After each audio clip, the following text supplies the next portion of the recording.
Magandang umaga mga kababayan at sa aking mga kabatang pasaway. March 10, 2025.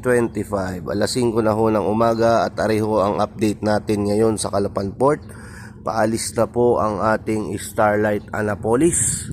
Nakapagpasakay na po ng mga tracking at ng ating mga pasahero. Nandito po ang ating Montenegro Santa Margarita.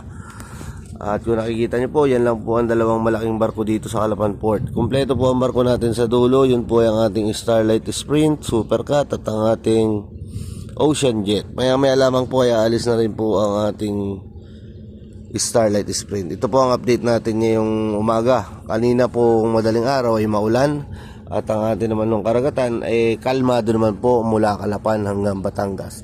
Kaya po sa mga babiyahe, kayo po ay mag-iingat. Sa mga nakafollow po sa akin, please share this video para updated po lahat ng biyaheros natin sa mga ina-upload yung video. Sa mga hindi pa po nakafollow, please follow my Facebook page, Batang Pasaway Vlog. Mag-iingat po kayo sa biyahe. God bless us all. Ang lamig.